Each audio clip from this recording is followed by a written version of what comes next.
Man, Jordy, good, my man. Thank you so much for having me, as always. always, man. Can't believe that we're here again. 16 years, Nick, that Crazy. you guys will play it tonight. I know this is a special day for you and your family.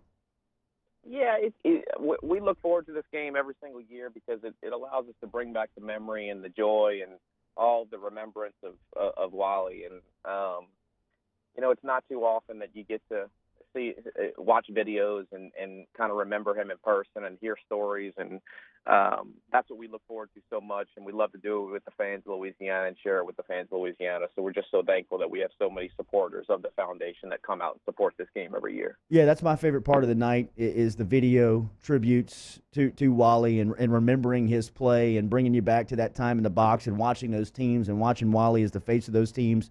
First game on the Shrine on Airline occurred in this one in 1998 versus Tulane. Tigers have an all-time record of 25-13, playing at the AAA minor league facility. As we said, LSU 12-3 in this game at the Wally Pontiff Jr. Foundation Classic. How has this game grown? Everything around the game. Man, I tell you what, when it first started, we were thankful enough to have UNO play in it, and then Southern Miss came along, and then now we've got ULL, and then we're moving to Tulane next year once LSU and Tulane drop their home and home series. So it's grown each and every year, which is amazing to me because the people are just getting older, i.e., me, you, and everybody else, but the kids that are out at the game.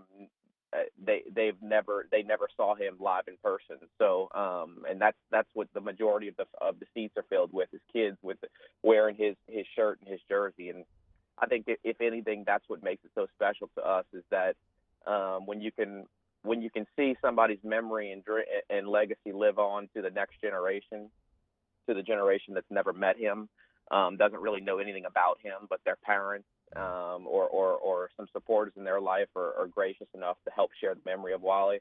That's what touches our heart the most, and that's what makes us feel so special. One of the things that we're super proud of this year is the 16th year we actually have a new video tribute, which hopefully we'll actually put it live on TV in the bottom of the seventh inning, and then in the stadium, there's going to be the new video tribute. It's got some awesome sound bites from Coach Burtman talking about Wally and some sound bites from Coach Maneri and a couple of the players on the team this year with some new video bites. So we're super impressed with the video. Eric Ritchie actually collaborated with some of the LSU media department, and they made a new video. So we're super excited about that. So it's the Wally Pontiff Jr. Classic tonight, 7 p.m., going on the Shrine and Airline. We'll tweet out the link that you can buy tickets, and all goes to support the Wally Pontiff Jr. Foundation. Now, Nick, it seems like y'all can go a lot of different ways with the money that is raised, different charities. What are you raising money for this year? So each and every year after the game, our board meets, and then we also on our WallyPontiffJr.org website, we have a nomination form. Our board will meet and we'll take all the nominations of any foundation or any organization that is submitted for their cause, and we'll meet and we'll distribute normally in August of the following year once the proceeds from the game come in.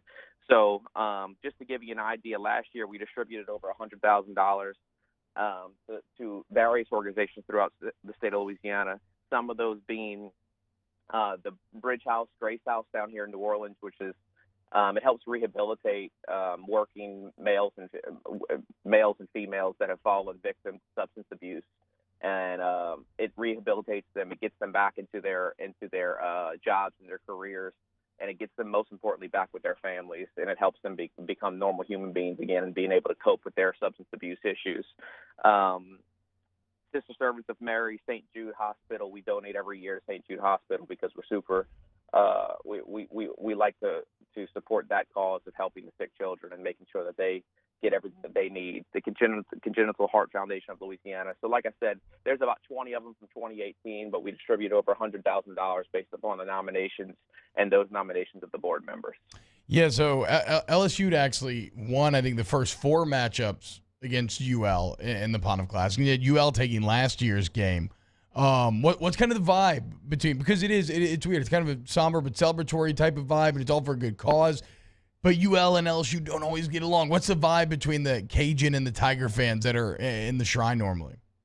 Yeah, I think the teams, the kids play, or I shouldn't say kids, but the guys playing on the field have forgotten about the rivalry that used to take place and the benches clearing. Those were The good old days. Yeah, the good.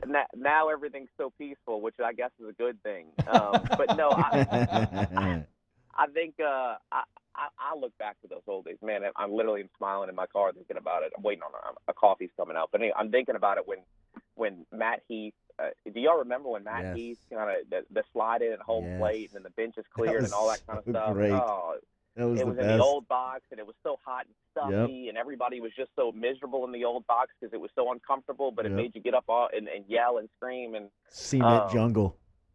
Yeah, the cement jungle. That's right. But anyway, no, I think the answer to your question is I think that most people have forgotten about the past, and Coach Maneri and Coach Rove have done a great job of mending it so that it can be a peaceful game again. So I'm excited to see what comes from it. You've played on an LSU team with high expectation. You guys have captured the ultimate, too. Back in 2009, you were on that national championship squad. This one, preseason number 1, gone through some ebbs and flows. Now they're going through the injury.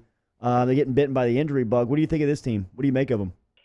I liked them from the beginning. I still really like them. The thing that scares me is the injury bug. That's normally the overlying factor of any team that has trouble making it deep into the playoff, into the postseason.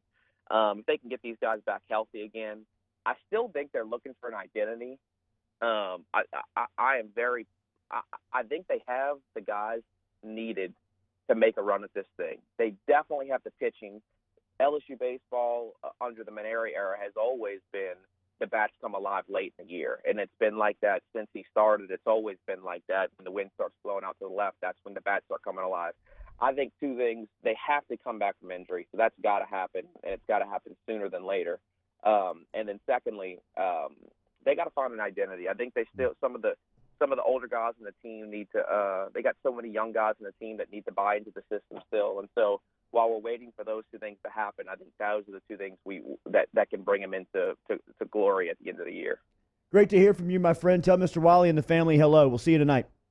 I will do it. Thank you guys so much for having me, as always. I appreciate you. Yes, sir. There he is, Nick Pontiff, checking in. Tonight, the 16th, the annual Wally Pontiff Jr. Classic will be played between LSU and University of Louisiana Lafayette. First pitch, 7 o'clock from the Shrine.